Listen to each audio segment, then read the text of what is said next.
Ó, na aula anterior nós começamos falando sobre a morte de Lázaro, né? Como é que foi essa transição entre a morte e a ida de Jesus a Betânia. Explicamos a beça o que aconteceu. Vale a pena você assistir esta aula 33 antes de assistir esta aula aqui. Melhor, assiste lá para você partir desse ponto, porque é bem Essa aqui vai bacana. ficar salva, então se Isso. você não assistiu conosco semana passada, é bom você assistir a da semana passada primeiro. Legal, legal, legal. Seja bem-vinda, Célia, nossa parceira de tantos e tantos encontros aqui pela internet. Está aqui o Reinaldo Guimarães com a Norma. Legal, assistindo. Muito bom, muito bom. Davi, vamos começar a nossa aula de hoje com essa Sim. expressão incrível de Jesus: tirem a pedra, e tudo o que ela significa para nós, já dizendo de cara que essas músicas que você canta aí, tira a pedra, ressuscita-me, tá tudo fora de Remove a minha contexto. Tudo pedra. fora de contexto bíblico, mas assim, fora de contexto, absurdamente fora. Vamos ler, Davi, João 11, de 39 em diante. A gente não precisa nem ler o texto todo, não, porque o texto vai voltando aqui durante a aula. Tá Só um bom. pedacinho para a gente começar. Tá. A partir do verso 39. Tirem a pedra, disse ele. Disse Marta, irmã do morto. Senhor, ele já cheira mal, pois já faz 4 dias.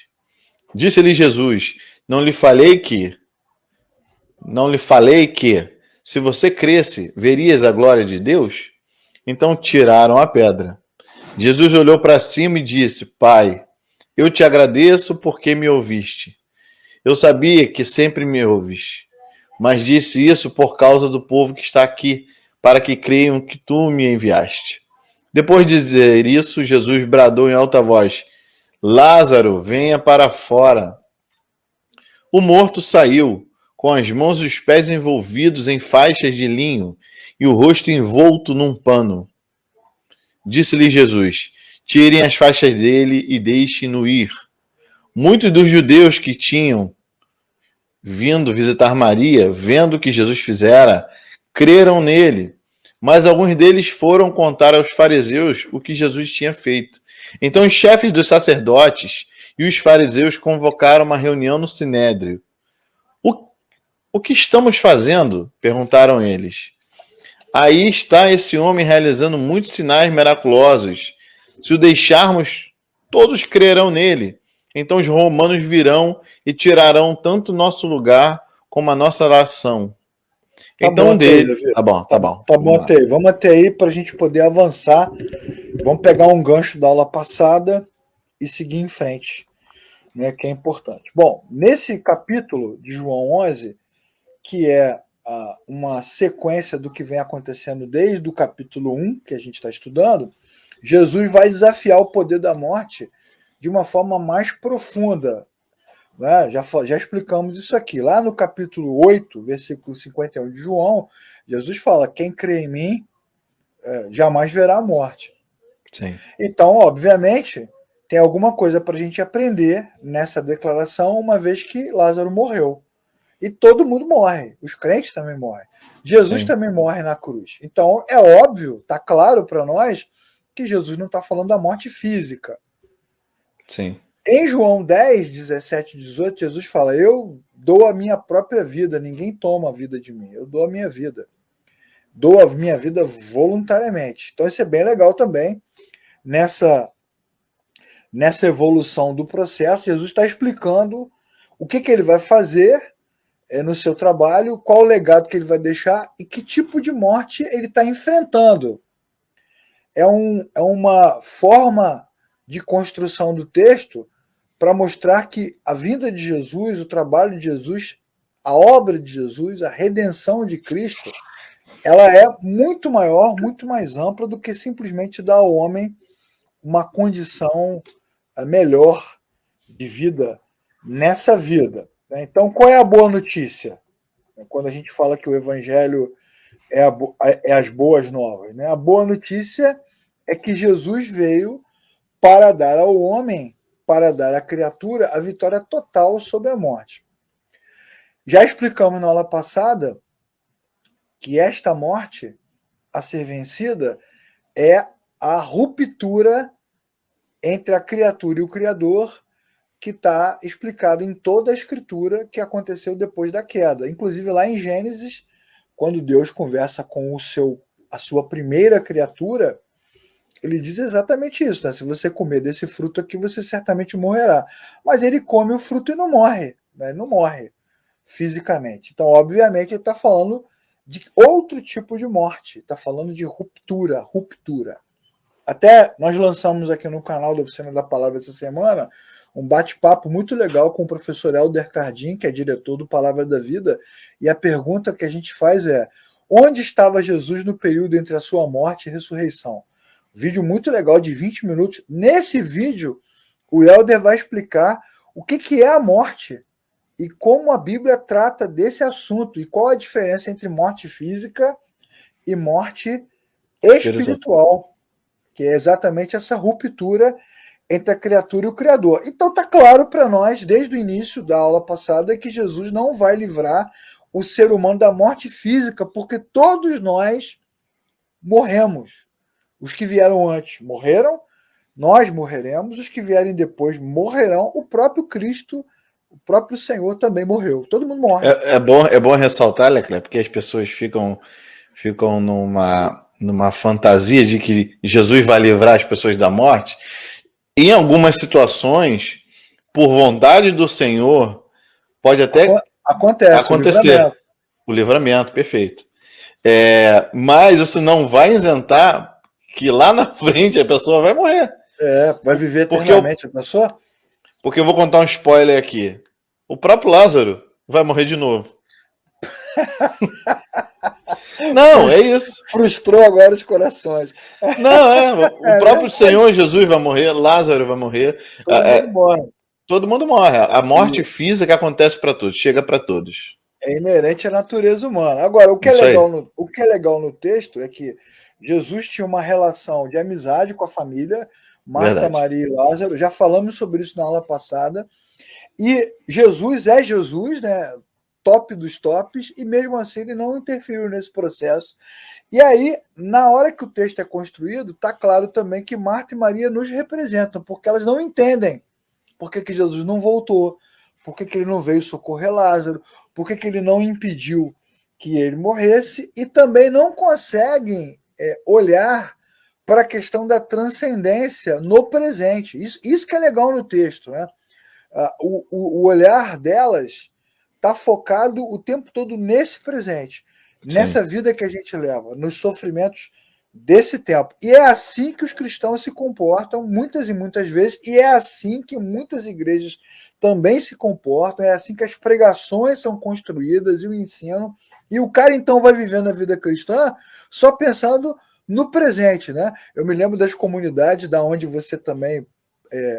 de onde você também veio, né, Davi? Dos anos 80, dos anos 90, dos anos 2000, aquela expressão clichê de comunidade, né? Deus quer que a gente coma o melhor dessa terra, né?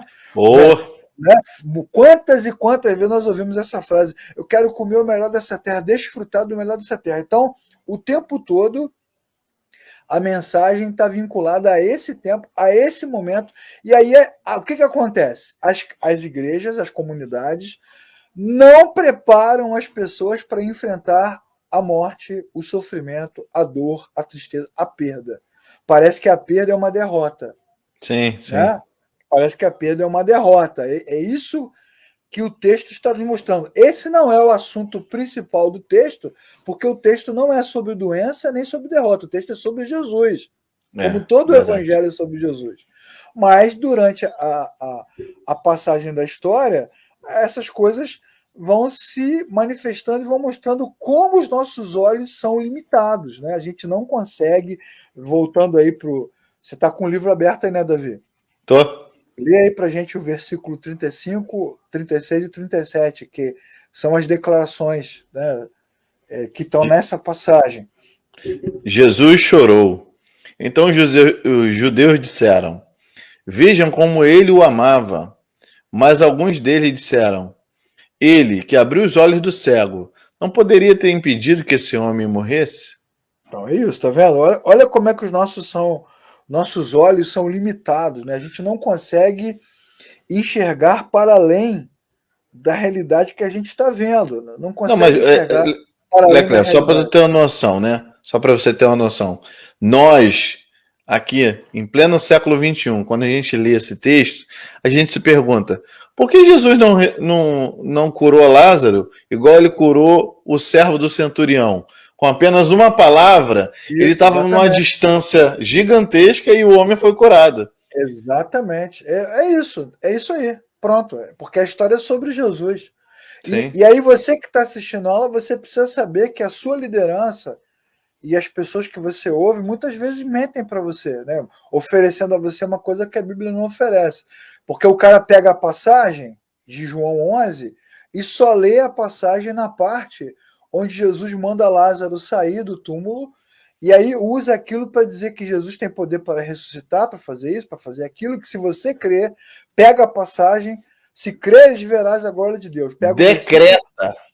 Exatamente. Pega esse versículo que está aqui. Se não te disse que se creres verás a glória de Deus, só que nós vamos mostrar nessa aula de hoje que esse versículo está fora de contexto. O cara pega esse versículo para dizer que você também pode orar e o cara vai sair da UTI, do hospital, do caixão. Como eu já participei de sepultamentos, onde alguns irmãos oraram ali para que o morto levantasse. E aí isso gera o que nas pessoas? Tristeza, Decepção, amargura, decepção, incredulidade. frustração. E eu tenho certeza que eu estou dando essa aula aqui junto com o Davi. Davi está dando aula junto comigo. Alguém vai assistir o vídeo e vai falar: você é um incrédulo, né? Você não crê. Mas a Bíblia está nos mostrando que Jesus está presente e está presente no momento de luto. Sim. Você só não vê se você não. Se você se recusa a enxergar o que o texto está dizendo. Ele está presente no momento de luto. Não, e E ele não é bom vai frisar, ressuscitar Leclerc. Lázaro, só para eu não perder Fala aqui o aí. raciocínio, Davi. Ele não vai ressuscitar Lázaro para deixar a família feliz. Não é esse o objetivo da ressurreição. Fala aí, Davi. Não, eu ia falar exatamente isso. Jesus, naquele momento, ele está fazendo a própria vontade.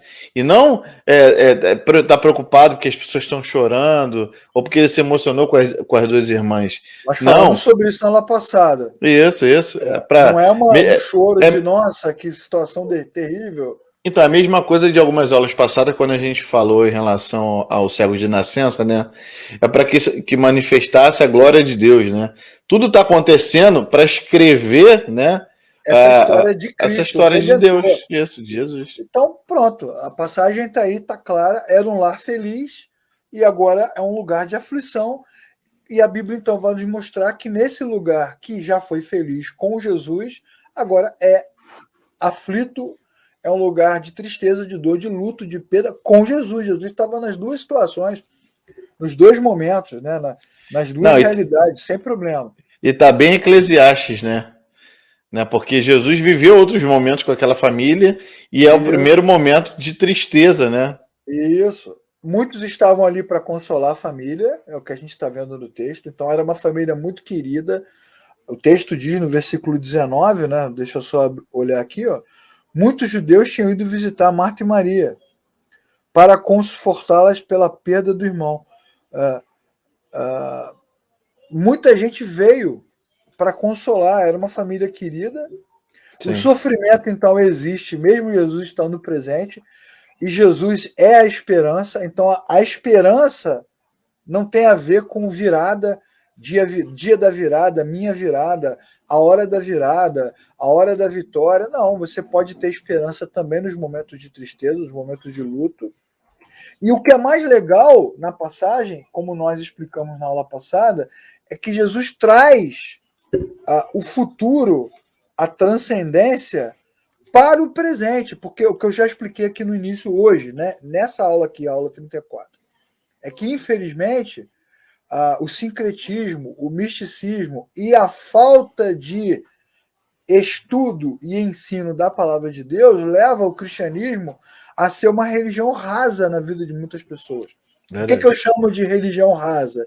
É essa religião com foco no presente. Então, todos os cultos, as pregações, os louvores, né, tem a ver com vida melhor, situação melhor, circunstância melhor. E aí você não vê nas igrejas, nos crentes, as mensagens, as pregações, as músicas falando da vida eterna, do porvir, da Verdade. transcendência, do que vem depois. Só que Jesus traz o último dia. E aí é legal, porque isso vai nos levar a um pensamento bíblico que está lá em Filipenses, né, Davi? Que é o pensamento que diz o seguinte, que a nossa cidadania está nos céus, a nossa pátria não é aqui. Ou seja, esta vida que o crente vive, que o servo de Deus vive, não é o fim último. E é aí que está o grande engano da religião, quando a religião diz para você que Deus quer que você coma o melhor dessa terra, não seja cauda, não seja isso, não seja aquilo, mas esse não é o fim último. Você está no epicentro da vontade de Deus. É verdade. Não é o fim último. Não é. O fim último é outro. Você Sim. pode abrir aí, Davi, para gente essa passagem? Filipenses. Estou aberto aqui. Pode ler. A nossa cidadania, porém, está nos céus, de onde esperamos ansiosamente um Salvador, o Senhor Jesus Cristo.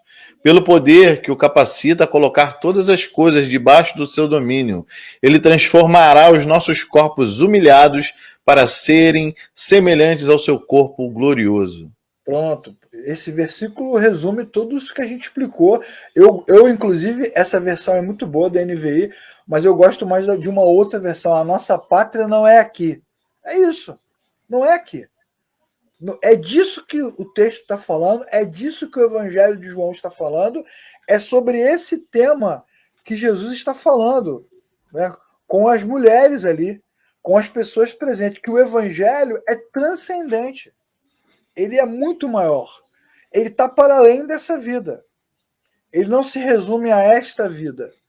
Como diria o apóstolo Paulo, nós já citamos várias vezes, né, Davi? Se esperamos por Cristo apenas nesta vida, somos dignos de pena, numa versão mais nova, ou como Sim. diz uma versão anterior, somos os mais miseráveis de todos os homens. O evangelho é transcendente. Transcendente. E aí volta a pergunta da aula passada. Jesus tem poder para ressuscitar? Como Gandalf, como Merlin, como Elias, como Eliseu? Ele tem poder para ressuscitar? Não, cara. Ele é a ressurreição. Ele deixa bem claro isso. Aí está a virada do nosso pensamento. Ele não tem poder só para fazer. Ele é. Ele é. Ou seja, quem está nele, quem vive nele, quem nasceu de novo, quem tem a vida, o Espírito de Cristo no seu coração, nunca mais será separado de Deus, do Criador. E essa é a vida eterna. A vida eterna não tem a ver com ficar vivo nesse corpo para sempre. A vida eterna tem a ver com estar conectado ao Criador para sempre. Sim, em plenitude. Essa é a essência da ressurreição. E Jesus diz mais, né, Davi? Nós falamos aqui na aula passada. Quem vive e crê em mim não morrerá. Então, obviamente, se eu olho para esse texto e penso na questão física, eu vou me frustrar. É uma contradição, né? É uma contradição, né? É isso que a gente chama de paradoxo do texto, né? Sim.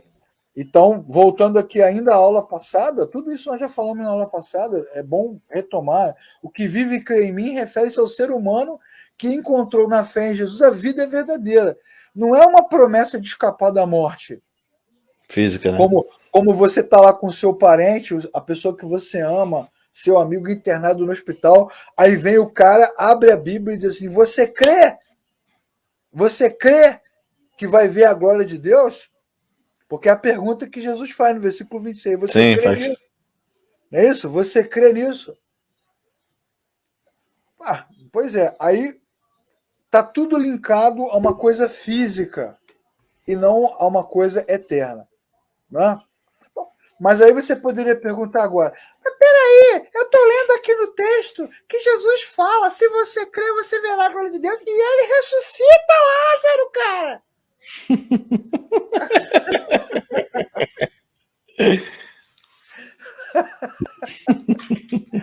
cara vai estudando e vai surtando, né? Calma. Como diria aquele cara do YouTube, né? Calma, calma. A árvore é Jesus e E, o jardineiro não, o jardineiro é Jesus e as árvores somos somos nós. nós. É Eu isso. imagino o produtor do outro lado do vidro assim, calma. As árvores. As árvores. Não, então a hora que ele fala árvores, aí o cara, árvores, árvores. Esse momento aqui, momento internet, só os entendedores entenderão. Esse meme Então, aí, pô, bombou. calma, calma, calma. Vamos com calma, texto por texto, estudando e abrindo a nossa mente para a escritura. Então vamos lá na passagem. Não lhe falei que se você cresce, veria a glória de Deus? Versículo 40. Né? Legal. A resposta que Jesus recebe, né? É muito bacana, cara. Muito bacana. Eu sei que tu és o Cristo que deveria vir, sei que ele vai viver eternamente, mas Jesus pergunta: se eu não lhe falei que se você cresce, veria a glória de Deus? Esta frase que Jesus fala, ela vem depois do tirem a pedra. Então, Sim, no versículo anterior, versículo 39, Jesus disse: tirem a pedra.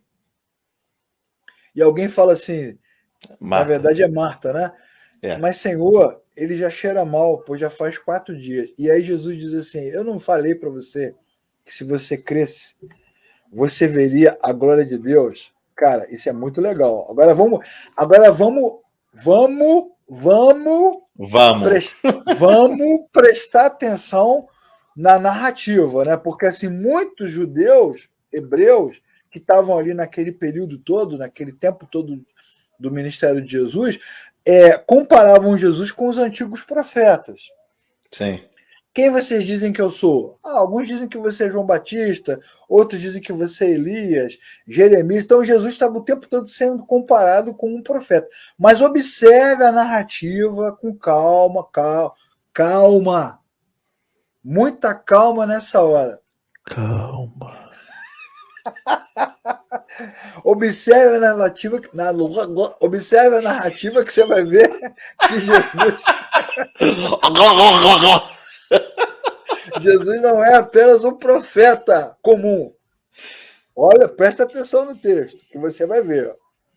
Esse evento decisivo no Evangelho de João distingue, né, diferencia Jesus de todos os outros milagreiros da história. Até porque não é só o profeta hebreu que fazia milagre. Né? Os magos do Verdade. Egito faziam milagres. Na Babilônia, lá Nabucodonosor era cercado de magos. Essa coisa da magia, do milagre, das coisas sobrenaturais, ela está ligada a muitas civilizações. Jesus está para além dessas questões, bem além. Olha o texto, versículo 41. Jesus disse primeiro, né? Tirem a pedra, no versículo 39. Alguém falou, Marta falou, Já mestre. cheira mal, mestre. Aí tiraram a pedra. E aí o que é interessante é que quando tiraram a pedra, Jesus olhou para o alto.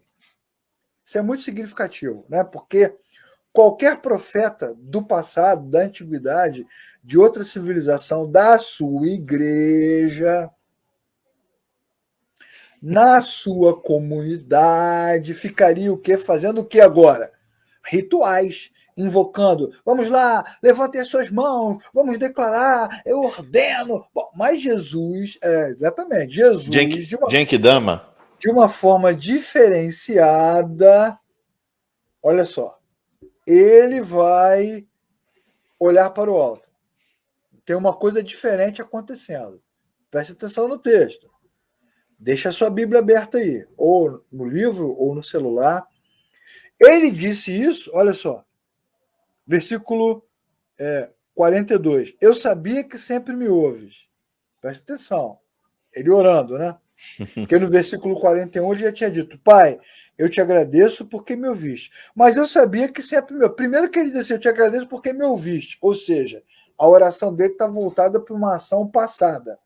Ele não faz um clamor. Senhor, eu te peço agora, faça esse homem. Não, ele fala, te agradeço porque me ouviste.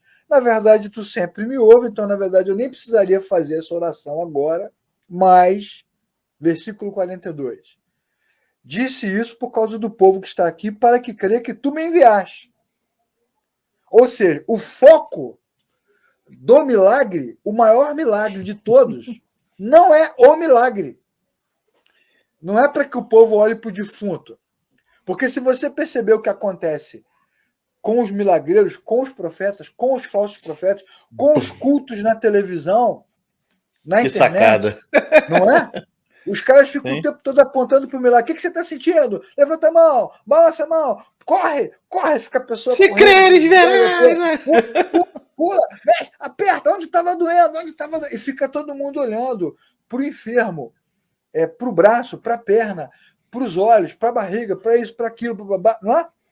Só que Jesus, João, quando constrói a narrativa, ele constrói com muito cuidado para mostrar o seguinte: o milagre não é pelo próprio milagre, mas é para que o povo creia que tu me enviaste. Bom, beleza.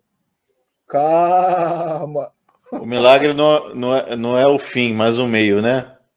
Pois é. Não, olha só, hein? Olha como é que o texto é construído, né? Com muito cuidado. E aí Jesus dá o grito, dá um brado. Versículo E disse: 43. Lázaro, vem para fora. E Lázaro reviveu. Pelo nome de Jesus. Depois de dizer isso, Jesus bradou e estava Lázaro, venha para fora. Ai, mas o brado dele não é esse brado de autoridade lá do cara na televisão. Saia, eu te ordeno, eu declaro. Agora mesmo, durante a pandemia, eu e Davi já falamos isso aqui umas 1000 vezes. O que neguinho repreendeu o vírus para todo lado e o vírus está aí. Eu lembro daquelas entrevistas aí dos anos 90, entrevista com Satanás, né? Aí o povo de mão para trás, né? Sai agora! Não vou sair! Sai agora! Não vou sair! Bom, Jesus deu um grito, né? Um brado.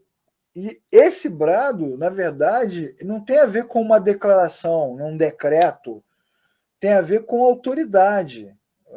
Vai acompanhando. Primeiro, ele agradece por algo que já aconteceu, ok? Agradece por...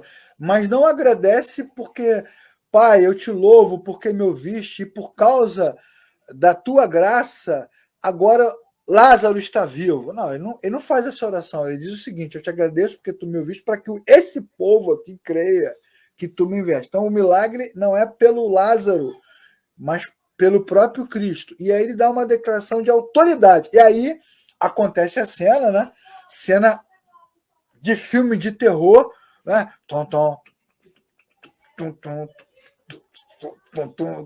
Sai Lázaro lá dançando thriller, todo enfaixado, com um pano na cabeça. Pô, se tu vê uma cena dessa no cemitério, o que você faz, Davi? Correndo, óbvio. Então, se fosse numa igreja contemporânea, hoje, na TV, na internet, rapaz, esse momento da saída do defunto ia levar quantas horas? Quanto tempo ia levar? Ia render, né? Rapaz, vejam agora! Vem, Lázaro! Ele tá saindo! Ele tá saindo! João Kleber, para.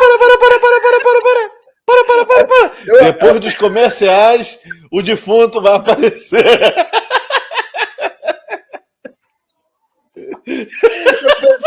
Eu pensei a mesma coisa. Para! Volta! Vem! Toma posse! Cara, ia ser um espetáculo. Entretanto, todavia, contudo, né, você percebeu que a Bíblia não desenvolve o milagre? Cara, sim, o maluco estava fedendo há 4 dias, enterrado, sai de dentro de uma sepultura, enfaixado, diante dos olhos de uma multidão que viu ele morrer, que viu ele ser enterrado, e Jesus não desenvolve, porque no versículo 44 a Bíblia diz assim: o morto saiu, com mãos e pés envolvidos em faixas, rosto no pano, e Jesus disse: tire as faixas e deixe ele ir. Olha só, cara. Não teve filmagem, não teve cantoria. É agora, vamos louvar! Eu cantando, não teve momento de adoração, não teve entrevista com o defunto.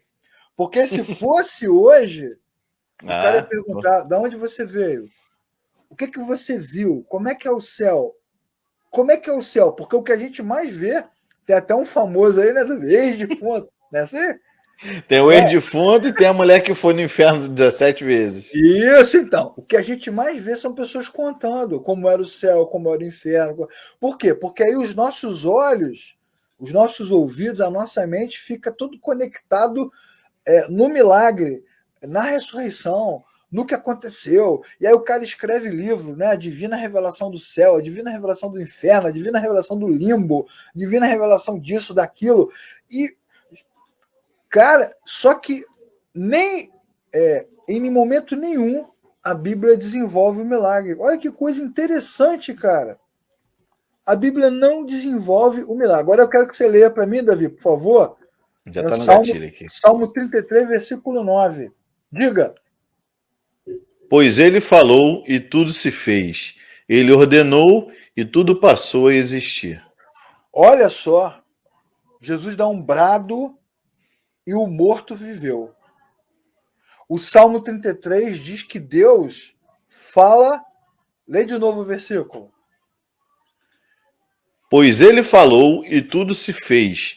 Ele ordenou e tudo passou a existir. A Bíblia diz que essa é uma característica, um atributo divino. Pela sua palavra, os mundos foram criados. Haja luz e houve luz. Esse é um atributo de Deus. Então, a gente pode conjecturar, Leclerc, que Lázaro poderia estar cremado, que naquela ordenança do Senhor Jesus, ele voltaria à sua forma corpórea. Já que você falou do cremado, né? Impossível não fazer associação com a famosa cena do Vale de Ossos Secos, quando Deus pergunta ao profeta: fulano, cicrano, podem esses ossos voltar a viver? Aí o cara fala assim: Senhor, tu sabes. Ele nem arrisca fazer comentário. Então ele fala assim: ordene aos ossos, prega aos ossos, fale aos ossos, profetiza, né? Como a gente usa na linguagem, né? Profetiza. Bom, mas isso, a questão toda é que a cena que está descrita por João, ela é um retrato vivo, real, tangível do que Gênesis narra. Haja luz. E disse Deus. E disse Deus. Como diz o Salmo 33, ele fala e passa a existir. Ele disse. Ele não deu um grito de autoridade como nós daríamos: Senhor, nós clamamos, por favor, e declaramos no teu nome, venha Lázaro. Não, Jesus falou assim: Lázaro, sai. Dá um brado. E aí chama a atenção novamente no texto o fato de que Jesus desfaz rápido a cena do milagre. Como assim? Como assim? Se num culto da nossa igreja, qualquer igreja, a gente ia ficar conversando com o defunto durante horas. Como assim? Mas ele desfaz rápido a cena do milagre, porque a história narrada não é sobre o milagre. O milagre, na verdade, nunca é o foco. Verdade. Nunca. O milagre é só algo para mostrar o que João está dizendo desde o capítulo 1. No princípio era o verbo, e o verbo era Deus, e estava com Deus, e sem ele nada do que foi feito se fez. O verbo virou gente e habitou entre nós. Nós acabamos de ver isso no texto. Eu tô lembrando, Leclerc, da aula que a gente falou sobre o tanque de Betesda, né? Aí Jesus tá lá com o coxo, né, e tal. Aí o cara vai, narra, explica tudo, precisando tudo para acontecer um milagre. E Jesus falou: tá, mas o que tu quer que eu te faça? não tem ninguém que me jogue lá. Não, não, levanta. Exatamente. Levanta. A narrativa é parecida, exatamente. Então, Bom, assim, então, a gente percebe o que você falou, né? Que Jesus faz o milagre, talvez, ali para dar aquele gatilho de chamar a atenção de quem está perto, para poder quebrar a incredulidade, né? isso. Bom, legal. Vou pegar esse gancho aí que você deu agora sobre incredulidade para falar do outro tema que o Evangelho vai explicar para a gente e vai mostrar com clareza. Primeiro, nós já vimos, né, que a história não é sobre Lázaro. Sim. Na verdade, a morte de Lázaro é parecida com a situação do cego de nascença do capítulo 9. Por Sim. que, porque tanto Marta e Maria poderiam perguntar por que Lázaro morreu? E Jesus poderia responder, né, para que Deus seja glorificado. E como Deus é glorificado? Deus é glorificado à medida que o seu filho é exaltado. Então, quando você crê em Jesus, Deus é glorificado. Sim. Não é? Quando você crê que Cristo é a essência, né, a glória, o poder, o plano redentor pleno de Deus, Deus é glorificado. Então, quando Deus é glorificado, olha só que coisa boa. Os homens entendem e a queda é redimida, e aí o cara é reconciliado com o Criador. Então, Lázaro não é. As meninas poderiam perguntar a Marta e Maria, né? Por que ele morreu? Quem pecou? Ele, seus pais, igual o cego de nascença. Não, ele morreu para Sim. que se manifestasse a glória de Deus. E quando Jesus fala, né, no versículo 40, não lhe falei que se você cresce veria a glória de Deus. A glória de Deus não é o defunto saindo, a glória de Deus é Jesus falando. Ok? A glória de Deus no culto da sua igreja não é o milagre acontecendo. A glória de Deus é a palavra de Deus sendo pregada. A glória de Deus não é as pessoas testemunhando. A glória de Deus é Jesus sendo anunciado como único e suficiente Salvador. Vamos pegar o exemplo do batismo, Davi. Quando tem uma Sim. cerimônia de batismo, tanto faz se é imersão, aspersão, não importa. Aí o camarada vai dar testemunho. As pessoas glorificam a Deus pela mudança na vida do cara, já reparou? Sim. Eu era isso, eu era aquilo outro, e Deus. Aí todo mundo glorifica. Mas a glória de Deus não é a mudança, a glória de Deus é Cristo. É Cristo. Sim. Cristo é a glória de Deus. Não é o efeito.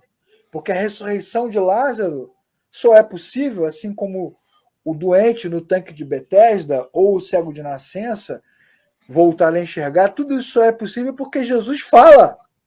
E quando ele fala, como você leu o Salmo 33, acontece. Essa Sim. é a glória de Deus. Só que nós, que somos mais parecidos com Marta e Maria, só glorificamos a Deus quando o milagre acontece. E aí é por isso que você acha o culto da sua igreja chato. Porque não tem testemunho, não tem milagre, não tem paralítico andando, não tem cego enxergando, não tem gente gritando, pulando, não tem coisa sobrenatural. Então você acha a sua igreja chata, mala e fica procurando então igrejas com milagres. Quando na verdade nós deveríamos nos regozijar todas as vezes que o nome de Jesus fosse citado. É porque a gente está com foco errado, né, Leclerc? Exatamente. A gente está com o olho em Lázaro, a gente quer ver o milagre, né? Quando o próprio Jesus está se revelando, né? Através ali da sua Exatamente. palavra. Exatamente. Agora vamos falar do foco errado e vamos falar do milagre. Beleza. Mas, Leclerc, uma igreja poderosa, cheia do Espírito Santo, não deveria ter fazer milagres para que as pessoas cresçam em Jesus. Pô, mas olha, presta atenção no texto. Presta atenção no texto. Presta atenção no texto. Veja o que acontece em seguida. Muitos creram. Versículo 45. But, Outros, revoltados, foram procurar os fariseus para reclamar de Jesus. os X9. Olha o que ele está fazendo. É bem parecido com o que aconteceu no Êxodo, né? Mesma Sim, coisa. Então, o que a Bíblia vai ensinar? Que nem mesmo o maior dos milagres supera a incredulidade. é isso aí. O cara viu, mas o milagre não reconcilia o homem com Deus. Não adianta. Nem mesmo o maior dos milagres é capaz de fazer isso. Muitos que estão aqui assistindo aqui a foto aqui, ó, o cara tá olhando, Só que a preocupação do cara é outra, assim, caramba, e agora? Jesus está aqui perturbando a nossa ordem, a nossa religião. O cara não acredita. Ele não acredita. Então não adianta você que ouve isso e também, de repente, entende que se a sua igreja, a sua comunidade de fé experimenta muitos milagres, Deus está ali. Não! Deus está em qualquer lugar onde Cristo é glorificado. E o interessante que você está falando, Leclerc, em relação à incredulidade, é porque, assim, esses caras, né, esses fariseus, estão acompanhando Jesus. Aí Jesus vem quebrando paradigmas evolutivos, né? Que aí ele fala com uma samaritana, aí daqui a pouco ele vai, cura um aleijado, depois cura um cara que é cego de nascença, uma coisa que já é bem impossível nas comparações que eles faziam, né? Aí Jesus vem e ressuscita um morto, né? Exatamente. E os Isso, caras não conseguem crer. Não quebra a incredulidade deles. Isso vai me lembrar, Davi, uma parábola que Jesus contou, né, sobre o rico e Lázaro. Lembra dessa parábola? Lembro. Essa parábola está no capítulo 16 de Lucas. A história de rico e Lázaro. Tinha um cara rico, riquíssimo, que se vestia de púrpura e linho fino, e tinha o Lázaro, que era mendigo. A Bíblia diz que ele era mendigo, vivia cheio de chagas, né? Estava leproso, doente, machucado, ficava do lado de fora, comia o resto da comida que caía da mesa do rico, e a Bíblia diz que os dois morreram. É a parábola. Ah, mas isso é uma parábola? É uma parábola. Isso não foi verdade? Não foi verdade, é uma ilustração. Nossa, mas e agora? Bom, agora você vai estudar sobre isso. Tem uma playlist aqui gigante só sobre parábolas para você poder estudar no canal. Mas na parábola, Jesus diz o seguinte: que o mendigo, que teve uma vida péssima, foi para o seio de Abraão e o rico se ferrou, foi para o Hades, foi para o inferno. Né? Legal. Aí a parábola, ela tem muito daquele componente grego, né? Aquela ideia grega do Hades, do inferno, onde você tem o lugar para os justos, para os bravos, né? Os campos elíseos, o Elysium, e tem o lugar de sofrimento lá, que é o Tártaro. É uma ideia bem parecida. Sim. Né? A aplicação é muito parecida. E aí Jesus vai dizer que rola um diálogo. Rola um diálogo entre o rico e Abraão. Abraão aparece na história também, como ilustração, e rico pede a Abraão que mande, né, que Lázaro o alimente, né, na verdade mate a sua sede, né, molhe lá molha a ponta do pé. Isso. E pede também que ele mande profetas, homens de Deus, para pregar aos seus parentes, que estão vivos ainda, né, para que eles tenham acesso, né? Creiam, né? Isso, exatamente, exatamente.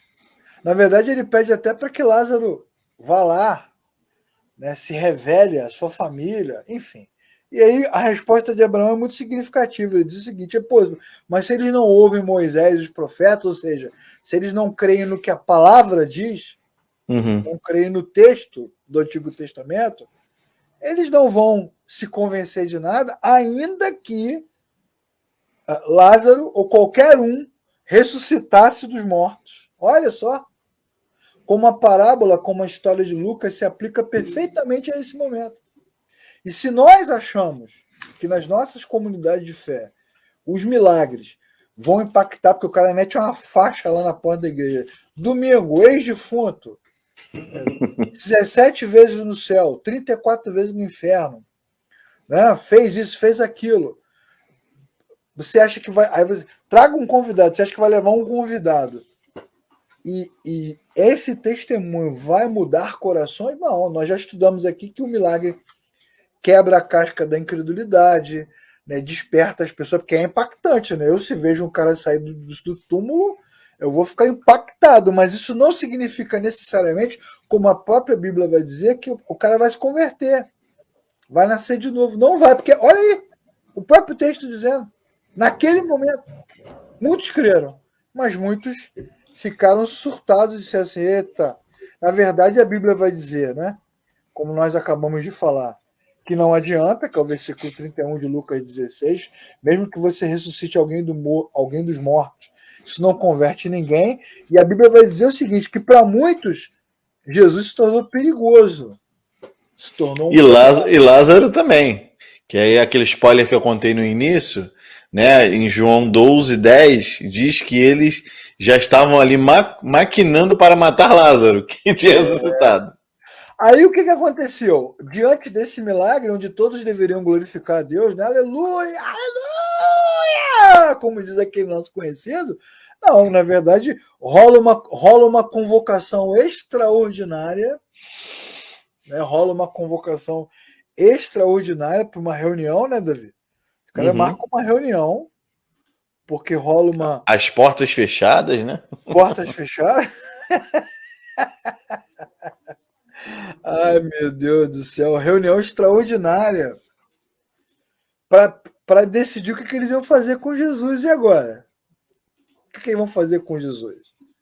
Mas o que é mais legal no texto é que quando eles se reúnem, a questão deles não tem a ver com milagre também. Tem a ver com o lugar. Olha o versículo 48. Se o deixarmos como está, todos crerão nele.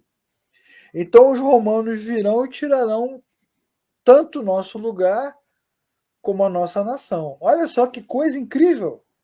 Lugar aqui do texto é status, né? Poder, né? E isso, eles não estavam preocupados com a fé, né? Eles estavam preocupados com o poder, porque na verdade a religião, como acontece em muitas igrejas e acontecia nesse texto, ela é uma ferramenta de poder, né, cara? De Sim. controle. De controle. Os caras controlando as pessoas. E se Jesus agora age como Deus, fala como Deus e é Deus, então as pessoas começam a demonstrar uma inclinação para adorá-lo. Os sacerdotes que tanto exaltavam Moisés, a lei, os profetas, a tradição, eles vão perder o poder agora, eles vão perder o domínio, vão perder o controle sobre as Sim. pessoas. E aí a Bíblia vai mostrar o quê? Que a verdadeira fé desmonta o poder humano. É por isso que os caras não querem ensinar a Bíblia. É por isso que acaba com a escola dominical. É por isso que a pregação não é expositiva. É por isso que quando você decide ir para o seminário você é criticado. Por quê? Porque o conhecimento de Deus desmonta o poder humano. Sempre. Então não é a letra que mata, né, Leclerc? Não. A letra, na verdade, a ignorância, né, faz com que ele se perpetue no poder. Pois é. Aí, para terminar a nossa aula de hoje, a história não acaba aqui, ela tem uma continuação. Mas para terminar o tema de hoje, o que é mais interessante, né, que mostra exatamente que os caras viram, mas não creram e não entenderam, que é o que acontece muitas e muitas vezes, né? Muitas e muitas vezes. Eu me lembro uma pessoa que eu conheci alguns anos atrás, que era dependente químico. Cara, dependente químico, né? E além da dependência química por droga e bebida alcoólica, também tinha muitos desvios morais. Uhum. Beleza, aí ele foi internado num desses centros de recuperação. Centro de recuperação religioso. E aí, Liderado por cristãos. nesse centro de recuperação, a metodologia para libertar o cara do vício era a religião.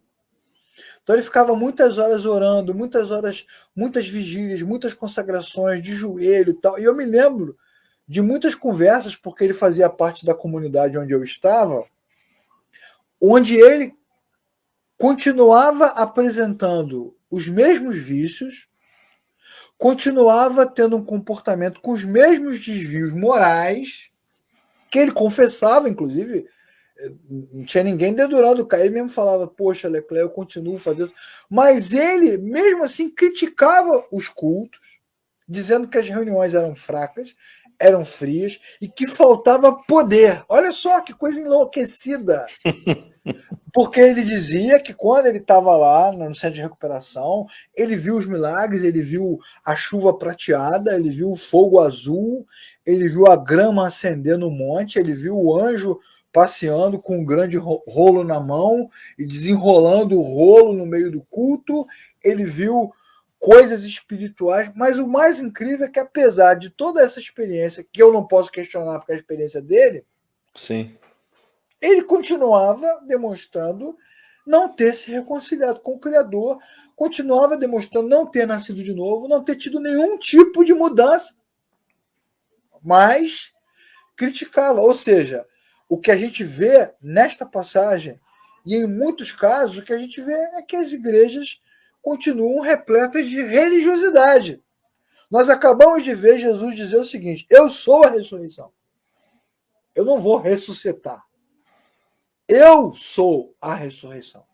Eu não vou dar uma palavra de fé, de poder, não vou decretar, nem vou clamar. Eu sou a vida.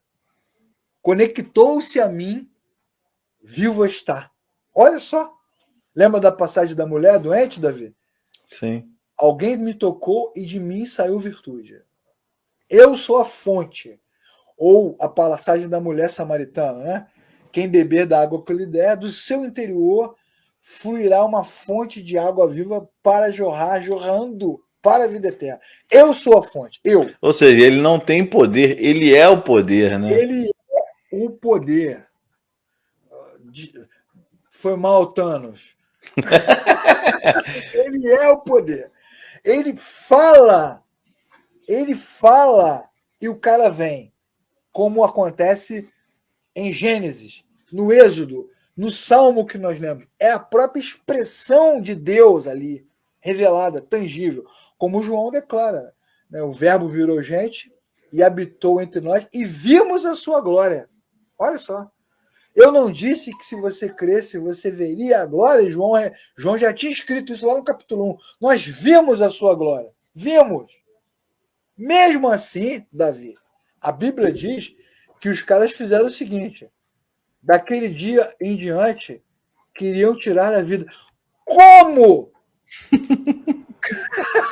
que você tira a vida da Da vida? vida. Da vida. Como que você consegue fazer isso? E é isso que reforça ainda mais, Leclerc, a questão do que você falou no início, né? De é impossível tirar a vida de Jesus.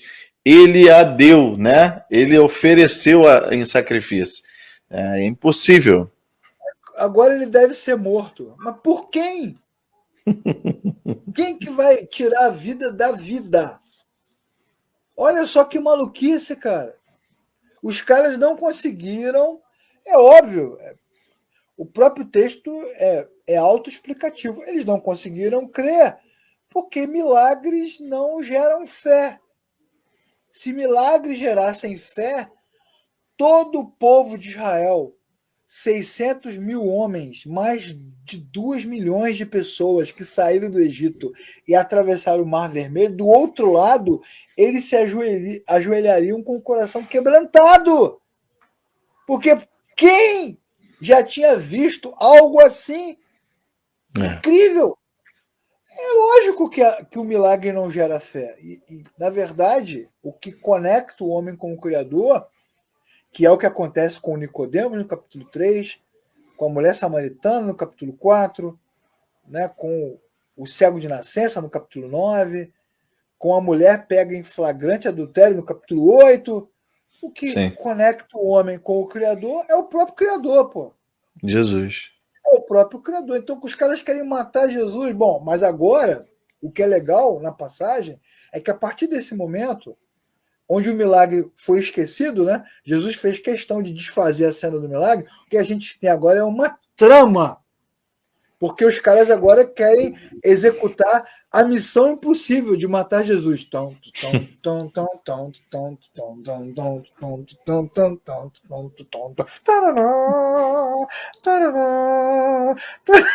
E aí vai começar uma trama incrível, né? Incrível que o texto vai dizer lá no finalzinho que Jesus, por essa razão, versículo 54, não andava mais publicamente. Jesus desaparece da visão dos caras. Como? Se ele era seguido por uma multidão. Como? Ora, é óbvio. É porque Jesus só morrerá quando ele quiser dar a sua vida voluntariamente. Voluntariamente. Isso, então. Então, vai começar uma trama agora e nós precisamos ler esses textos com calma, devagar, meditar neles e certamente não será hoje. Não será Para. Cena dos